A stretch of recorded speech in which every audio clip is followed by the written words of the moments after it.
Sky News.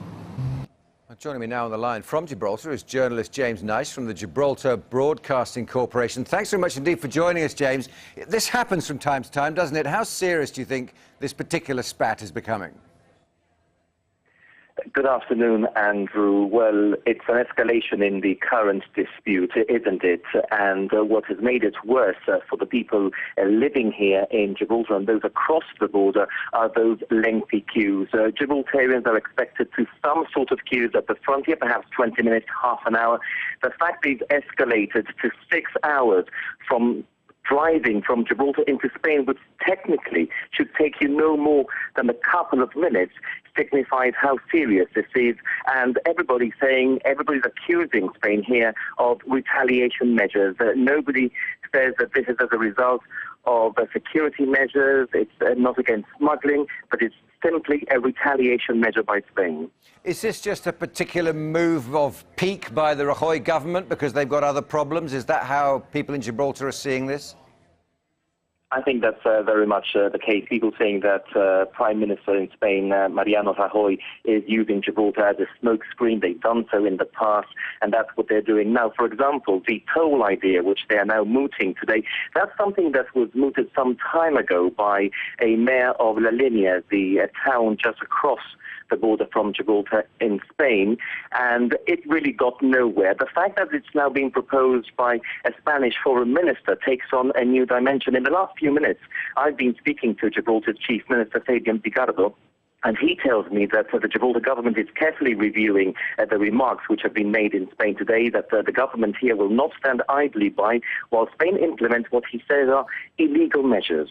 I was going to say, what are the relations like between Gibraltarians and their close neighbours in Andalusia? I mean, they must do so many things economically together.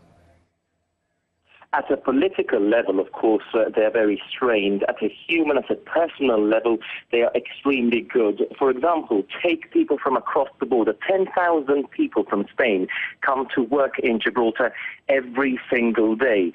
There have been accusations against the Spanish central government from many people living in La Línea who work here in Gibraltar because the relationship on the ground between people is and can be very, very good. Of course, the accusation is that it's those politicians in Madrid who are not aware of what happened in this area who are damaging those relations.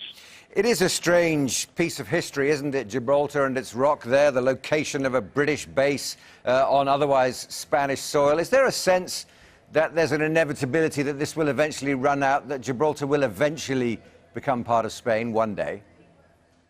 I think that if you ask anybody in Gibraltar, the answer to that is a very clear absolutely not. Gibraltar has had 2 referendums, and the people of Gibraltar have overwhelmingly voted to retain their links with Britain. 99% of the population here voted to retain their links with Britain, and perhaps I should add that it's events like these which make people more angry towards Spain. If there ever was, which I'm sure there would never be, but if there ever was a small percentage, a small possibility of Gibraltar becoming Spanish, then this puts a spanner in the works. And why do Gibraltarians want to keep their links with Britain so much?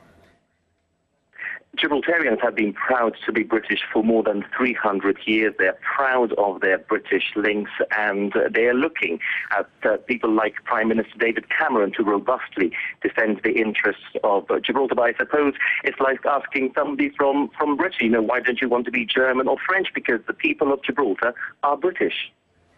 James Nice, thanks very much indeed for joining us on Sky News this afternoon.